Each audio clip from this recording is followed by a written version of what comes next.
Coming up on this episode of 101 Sports, We preview the NHL season, give out some NFL awards a quarter way through the year, talk Premier League soccer, all that and so much more and it all starts right now.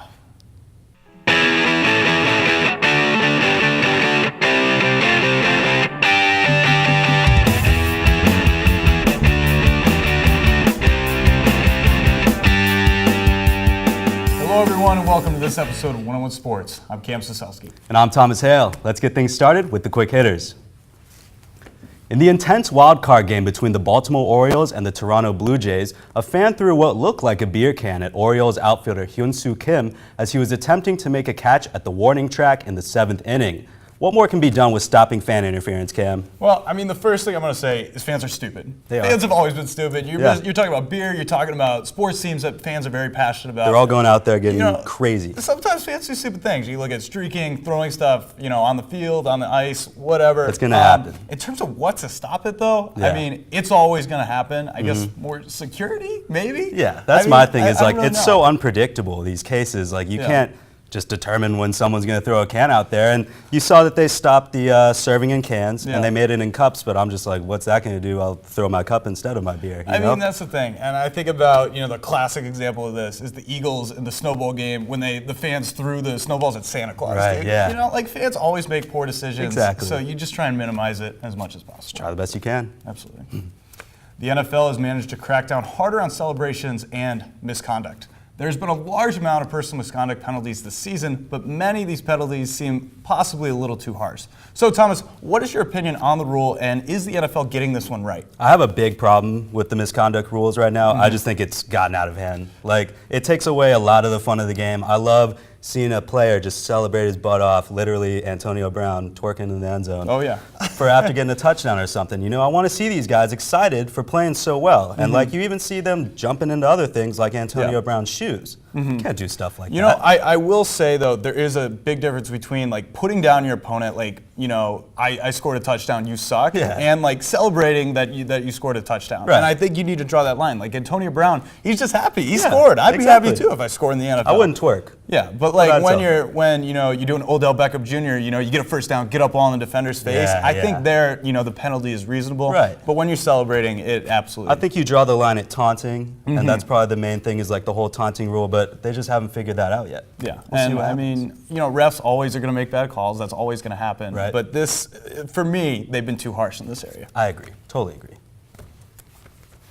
Hurricane Matthew rolled through the South this week, affecting a number of sports games. While some games were moved or canceled, the games that did continue were played in serious downpours with rain delays and low-scoring games. So, Cam, do you think the weather was entertaining, or do you think it took a big effect on the game? Thomas, I love bad weather. Okay. And it does impact the game, but that's my favorite part about it. I love to see the best athletes in the world dealing with snow, sleet, hail, wind, whatever. I don't care. I love it. I think it's so entertaining. I will agree with you that it's fun to watch. But there comes a point where it's just getting out of hand. You see the NC State Notre Dame game, they were literally jumping in lakes out there. I don't trying care, to run dude. across. I don't care. They're slipping across it. The end score was 10-7 because no one could just run down the field and get a touchdown. I don't care. I love, you're battling your opponent, but you're also battling the elements. You're battling Mother Nature. I just think it's so entertaining. And really, that's when you have guys make phenomenal plays. Those are the games you remember. I talked about the snowball a little bit earlier. Talked about the snowfall in the 2008 Winter Classic. Yeah. I still remember Sidney Crosby in the shootout, going in, game-winning goal as the snow's fluttering down. That's hockey, though. They're used to this stuff. There's the fall games. There's all sorts of good stuff, man. The weather makes games for me. I love it. When I'm playing Madden, dude, I'm throwing the snowfall on heavy snowfall, 30-mile-per-hour winds. I love bad weather. I can't control anything in the weather, and I think that's the same on the field. Is that you might have a great play, slips on some rain, slips on some snow. Play over, that's no touchdown. He could have went 40 yards or something. That's part of it, dude. That's when athletes have their best feats. All right, we'll see. All right, jury's out. I love bad weather. That's all I want to say. That's fine. The NBA season is still a few months away, but the preseason is in full effect. So far, we have seen shoe throwing, new players, and hardwood highlights, but there is still more preseason games to be played. Thomas, what has impressed you so far in this preseason? I'm going to say that the biggest surprise to me so far has been my Rockets being undefeated so far. They're 3-0. Shocking. The thing is, though, is that I think this preseason, all the Rockets have done is make the wrong moves. They hired Mike D'Antoni, offensive coach. They need defense because you got James Harden playing shooting guard. He's not playing any defense. They got rid of Dwight Howard. as much as that does good for a team's locker room, he's a big guy at center. Like, they don't have a center to back him up. Yep. How are they 3-0 right now? I don't know. It's preseason. I'll tell you why, it's preseason. Yeah, that's exactly why. And that's why preseason doesn't mean anything. I will say, though, Karl Anthony Towns has thoroughly impressed me. I don't think there's going to be any sophomore slump here. Guys, how can he not? Guys have been talking that, maybe he won't be able to follow up that insane freshman year campaign, but playing with Wiggins in Minnesota, double-double in his first preseason game, I think he's going to continue riding that hot start that he had last year. And I love that duo of Wiggins and Karl Anthony Towns. 2 young guys. You also got Zach LaVine for the Timberwolves. Big 3 young core that can just come up and grow together. That's going to be a risky team in the future. They've been fun to watch this preseason. Will be fun to watch down the way. See the Bounce Bros. That'll do it for the quick hitters, but after the break, our MLB experts join me at the desk to break down the MLB playoffs. Don't go anywhere. Welcome back to One-on-One Sports. Now, boys, do you smell that? It smells like postseason baseball. Stu and Evan are here to help me break down the ALCS, the NLCS, which is still to be decided, and of course, the World Series. So Stu, kick it off. We got the Toronto Blue Jays against the Cleveland Indians. Who's taking home the ALCS? I got to go with the Toronto Blue Jays. Throughout the end of the year, they played great baseball at the end of September. They went to Fenway, took 2 or 3 from the Red Sox at the time. They swept the Rangers. Their pitching has started to look better. The hitting's looking better. Donaldson, Encarnacion, Batista, they're all getting into their swing. I think, that's just sort of getting it going and getting the momentum going and rolling all the way into the World Series. Okay, Evan? I'm just going to disagree. I'm going to go Cleveland. I believe in Believeland. The Cavs won. It's only time for the Indians to win. They've been in first place the majority of the year. They're playing great baseball. They just shut down the Boston Red Sox, and that offense is very hard to shut down, especially in Fenway Park. And to do what they did going in there, you got to believe. That's true, but we saw the same with Toronto shutting down Texas' offense. They barely scored throughout that entire series. You got Toronto with the momentum, you got the feel. Toronto relies more on a little bit too much on the home run ball, and I feel like Cleveland's pitching can really limit that. They can, but I think we also see that with Cleveland itself. And Toronto's pitching good enough to shut that down. Cleveland isn't winning 2 championships in 1 year. I believe in Cleveland. Hey, nope. We'll see what happens. Personally, I got the Blue Jays in this one. I just don't think Cleveland has enough to get it done. But let's move from the AL to the NL. Evan, I need your NLCS matchup as well as your winner. Matchup, I want to go Cubs Nationals. So, the Cubs are obviously they've been great this year and are currently playing well, out of their mind against San Francisco. So I see them getting that. But the Nationals are a surprising team. They've been in there. Not really. The spotlight hasn't really been on them. And also going back to Cleveland spotlight, they don't have anything to worry about. They're playing with house money. And the Nationals have Steven Strasburg coming back. They have Max Scherzer. Their offense is pretty good, pretty decent. And I feel like their pitching matchups can match up well with the aces that Chicago has. Who you got? I disagree. I think it's definitely going to be the Cubs and the Nats. But I think the Cubs are definitely going to come out of this because they have 3 aces on their team in Lester, Hendricks, and Arrieta, as well as John Lackey, who has won 2 World Series in the wings. So they have a lot of playoff experience in pitching. Their hitting has been outstanding so far in the series against the Giants, who have arguably the best playoff rotation in baseball, possibly baseball history, in the last few years. So you got to look at that. And considering that, going up against the Nationals, who are kind of been like the Washington Capitals the last few years. If they make it to the playoffs, they're out the first round, and it just doesn't go their way. So I think the Cubs, this is the year they finally break through the World Series. Last time they won a World Series, the Ottoman Empire was in power. This is true. It's considered ancient history. It is. So I'm going to continue that trend. I don't know. It's their year. I don't see them doing it. No. Curses are meant to be broken. No. Yep. Well, after the tremendous regular season the Cubs had, obviously anything short of a World Series would be a disappointment. But Stu, tell me who's going to win it all. It's the Cubs' year. The suffering's over.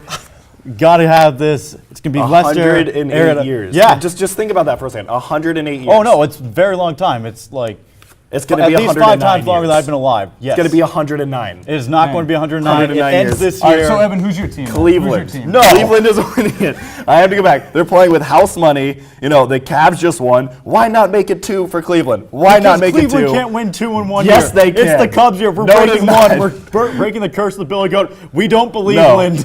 Personally, it's going to the Cubs. I got to go with the Cubs here. After that regular season, I don't care about Believeland. They got a championship this year. Chicago's taking it home. But hey, lots of great October action coming our way the next few weeks. We'll see who comes out on top. Up next on One-on-One Sports, Thomas and Tyler talk Premier League soccer. Stay tuned.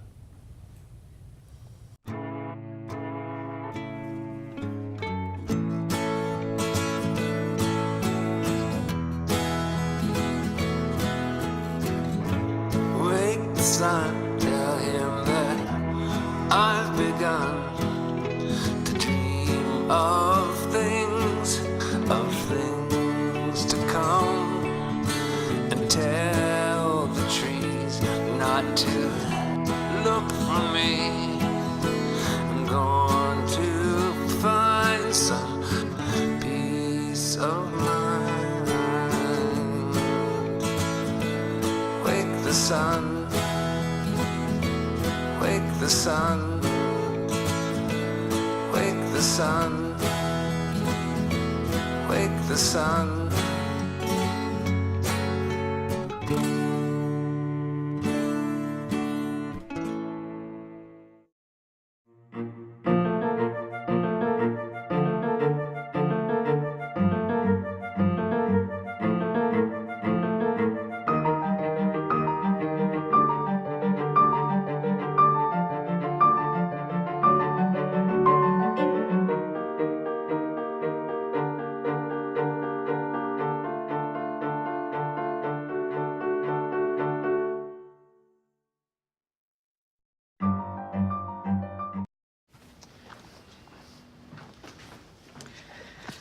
All right. I know this isn't any fun to talk about, but we should. Okay, so who's gonna do what? I'll pack the dead batteries. Great. I'll only put what I don't need into a duffel bag. Perfect. That's totally unhelpful. No problem. Meanwhile, I will try to comfort everyone by speaking in a calm voice. And I'll try to get the generator going without any gas. Oh, let's not forget the cell phones, which probably won't work. Right. And who is going to handle supplies? I can forget to do a list for us. Thanks, pal. Well, I think we couldn't be any less prepared. I'm proud of you guys. Talk to your kids about who to call, where to meet, what to pack. Visit ready.gov/kids for tips and information.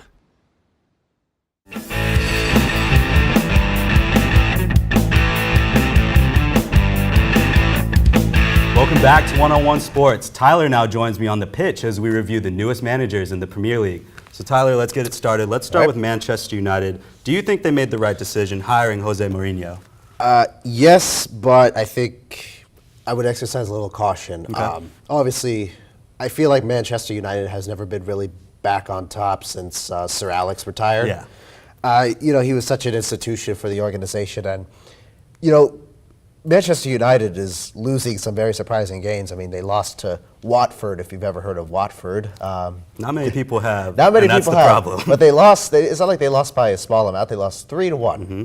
And they lost in the Euro Leagues. They lost Zoria. in the, well, no, they won 1-0. Or But was they it lost. Feyenoord? They lost to Feyenoord, Right. Who is a competitive team in the Dutch Premier League. But Man, you should be beating these teams. they should, and a lot of it has to do with just simple problems that they need to get over. Right. And I think just give Jose Mourinho some time; he will work it out. Yes, he might have stumbled a bit with Chelsea last season, but you know what? I think he can. I think just give it some time. Do you think a lot of this comes from like their players? I think it's a mix of the players and just overall Yeah. maybe fatigue and all that stuff. So Let's move over to the other side of Manchester City. How's Pep Guardiola doing? you know what? Guardiola is doing very well. He's got a great team. He's got a great team. Yeah. There is a small bit of worry with just some ties that he's had. Obviously, they lost to Spurs as Right. well. But they had That a Spurs tie. team is good though. Spurs is good. Yeah. And that's the thing, that they are ahead, and they do have a lot of teams nipping at their heels with Everton, Liverpool, Spurs. I mean, they have a huge amount of competition going on right now. So I think, but Guardiola's holding his team. He's got Aguero right up front. He's doing good. He's got Toure in the back. So I think Kevin De Bruyne? Kevin De Bruyne. Playing great. They're playing great. So I think if they sort of keep it down for now, they'll be okay. But also, you got to watch out for the rest of the teams hard charging the Premier League, because I think they do not want another underdog winning this year. Exactly. And the thing about it is, like, Man City's just been hyped up so much to just take this whole thing away since the beginning of the season. Absolutely. But it's not like that, looking like it. Yeah, So one of the contenders, maybe not yet, but future contender, Chelsea. How's Antonio Conte doing? Well, let's just put it this way. The man is losing sleep trying to put Chelsea back together. There was actually a Guardian article that said the man is overworked and tired. That's brutal. Yeah, but you know what? He's won 3 championships with Juventus. It's not like he's a first-year rookie manager. He knows what he's doing. He knows what he's doing. But the problem is It's a different league. it's a different league for him. Yeah. And recently, the last game I believe Chelsea had was a 2-2, some of the most one of the games that they should win. They had a 2-2 draw to Swansea. Look, Chelsea is obviously in dire straits. Yeah. They've been as one of the big teams. I mean, finishing 10th last season was not where they wanted to be. They're usually top 5 easily. Always usually top Yeah. 5, but you know what? For this season, I think I have a feeling he's just going to get back to basics with everything and just Right. sort of, keep it calm. Do you think now. he needs time with those new guys that he brought in? He needs time with the new guys. He needs.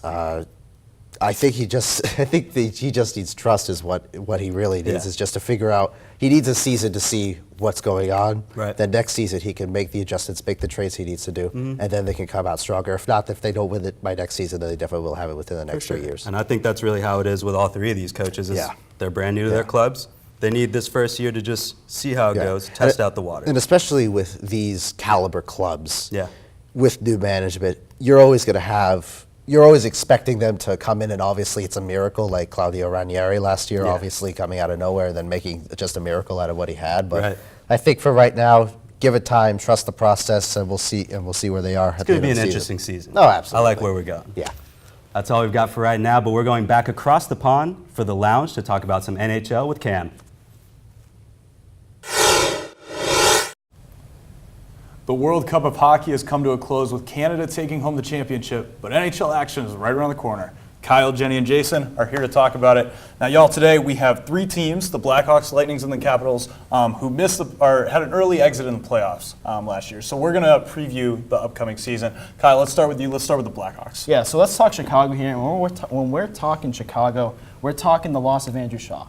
You look at when Taves and Kane weren't producing last year, Shaw picked it up. Now they don't have that guy. He's with Montreal now. And who's going to step up? Who's going to fill that void in a top 6 forward role? I don't think that they have the depth to do it, so I think they're going to struggle offensively. They're not going to pull another Panarin out of the hat. They have Taves, they have Kane, they have Panarin who are going to produce, but I just don't see guys that are going to continue to step up. The window is closing. See, my problem is that not necessarily that the window is closing, but that it has to shift. Because Taves and Kane, now they're on really expensive contracts. Obviously, it's not as easy to keep them together and keep talent, which is why you lose guys like Andrew Shaw. They lost Brandon Saad. They have to trade all these guys all the time. So now you're seeing that it's like loss of talent. And there's just a lack of defensive depth. Outside of Duncan Keith, is there any guy who's really that great? I mean, Seabrook... They're considering moving Seabrook. He goes can't be that good. Yeah, he goes on reputation, but he's just not that good. I definitely could see them still as playoff contenders, but we have to remember the division they're playing in with Dallas, Nashville, St. Louis. It's going to be tough. I think that's the biggest point there. Exactly. You know, Dallas is a year better. Nashville a year better. Adding Subban does wonders for that power play. I can't wait to see how they perform. Yeah, my big thing with the Blackhawks is 2010, you saw them reload. 2013, you saw them reload. After this past season, you really didn't see a big reloading to gear up for another cup run. Like you said, the window. Core players, man. Shaw, Teravainen, Bickle, all gone. And obviously, you're always going to have Taves, you're always going to have Kane carrying that team, but they are a much worse team than they were a year ago. And you couldn't say that in past years when they've come off a cup. So Jenny, let's move on. Let's talk about the Tampa Bay Lightning. All right, well, the Tampa Bay Lightning, I think that part of their issue is just that they didn't have a healthy Steven Stamkos. I mean, you might say that it didn't make that much of a difference. They have such a deep roster, but ultimately when you get to the eventual Stanley Cup champions, almost to the end, they could have beaten them. It was really kind of a coin flip at that point.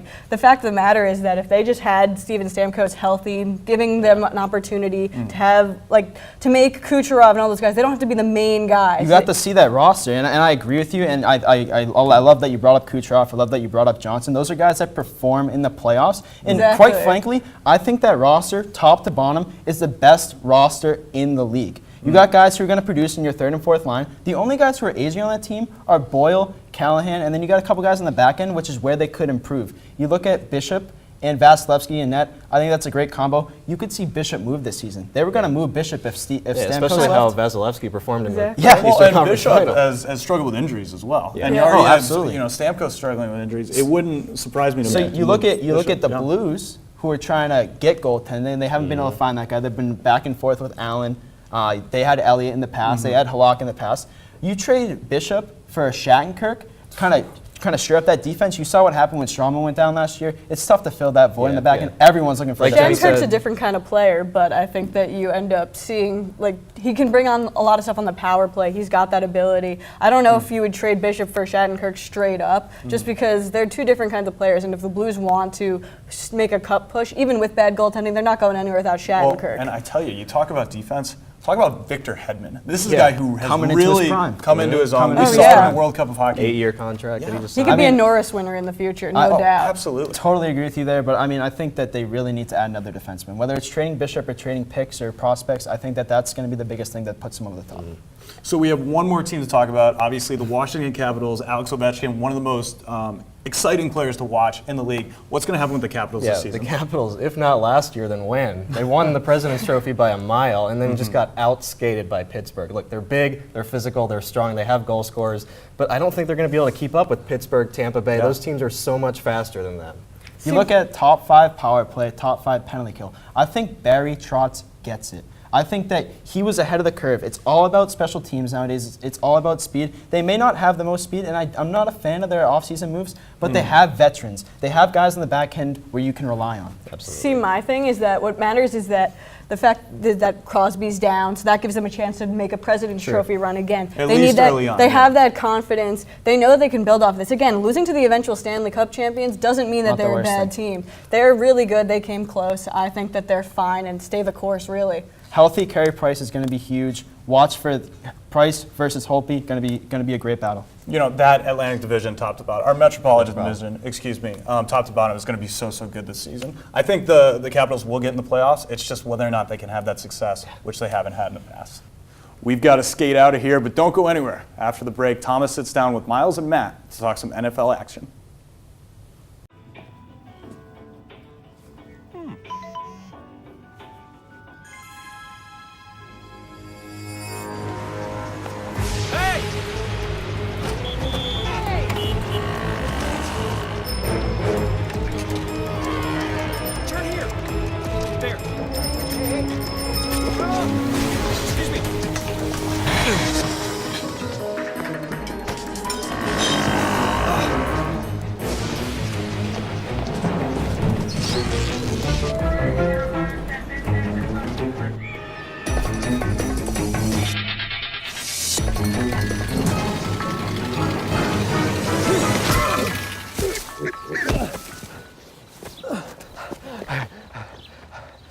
So, same time next week?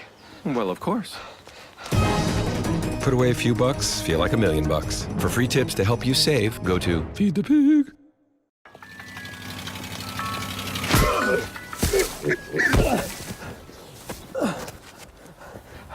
So, same time next week?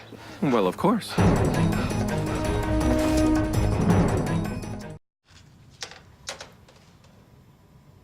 Wow, these are really good. You act surprised.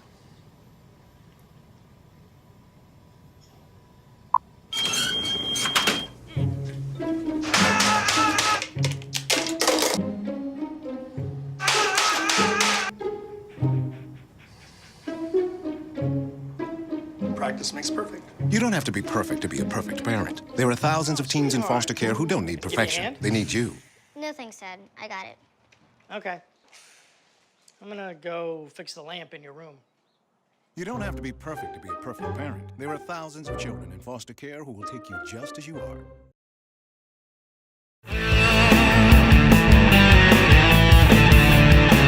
Hey everyone, I'm at the desk with Miles and Matt to talk some football. The NFL season is about a quarter of the way through, so let's give out some awards. So Matt, Offensive Player of the Year, who you got?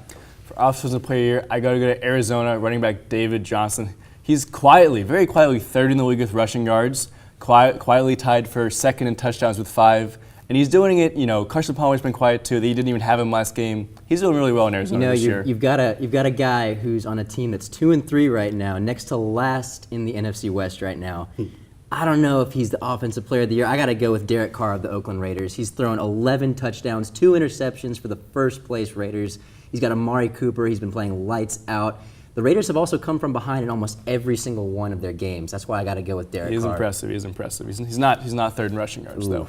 Agree to disagree. Well, we can move on to the opposite end of the field. Miles, who do you have for Defensive Player of the Year? Defensive Player of the Year, I've got another rather quiet guy. No one's really been hearing too much about him, but Aaron Donald.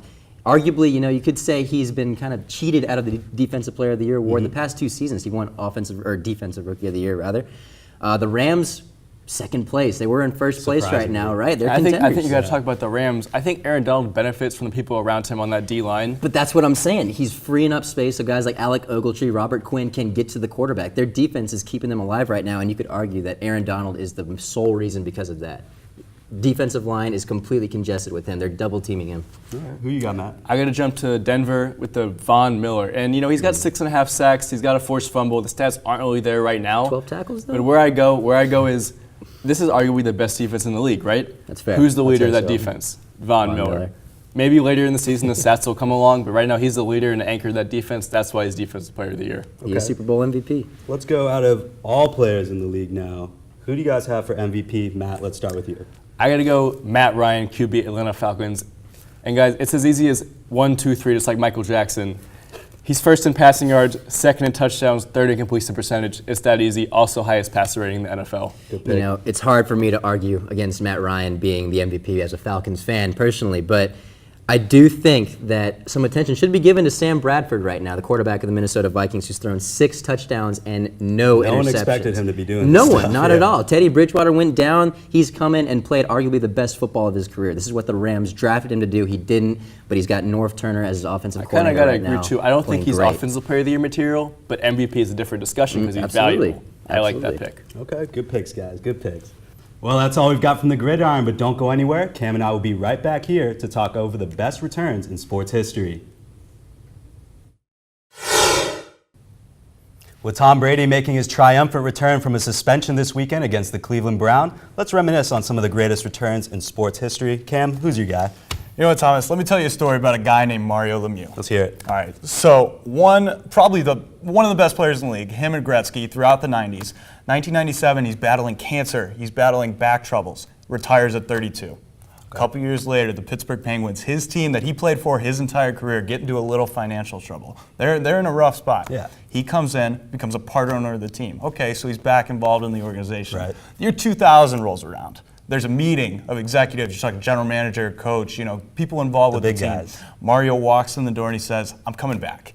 He comes back at 35 years old, plays another 5 seasons, puts up over 200 points, wins a gold medal. This guy did it all. And I just think, what if he had those 3 seasons back? Right. What he could have done, maybe leading point scorer, maybe greatest NHL player of all time. He's definitely in the conversation. That is my greatest comeback. I love that answer. And I think that story alone, there's no one else who can compete with that except for my guy, simple as that, Michael Jordan, the GOAT himself.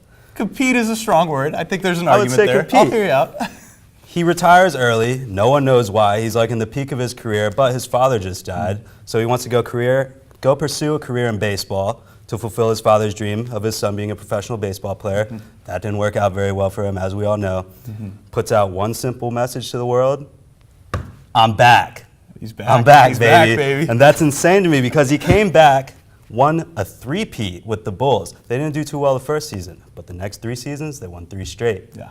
And that's just incredible to me that he can come back and affect a team that much. Well, and I think that's what makes an incredible comeback, is when you have that success. You talk about the 2002 gold medal for Mario Lemieux. This team that he helped build won a Stanley Cup in 2009. You talk about the 3-peat with Jordan. Yeah. When you come back and win championships. Right. The impact of one single guy Incredible. on the whole sport world in general, ridiculous. Absolutely. 2 great Incredible. answers. Couple great comebacks there. But hey, that's all the time we have for this episode of 101 Sports. Huge thanks to all the producers, crew, and talent here at the show, and you, the viewer, for tuning in. If you missed anything, please make sure to check us out on Facebook, YouTube, Twitter, and Instagram at 101 Sports. For all of us here at 101 Sports, thank you for watching. And as always, whose side are you on?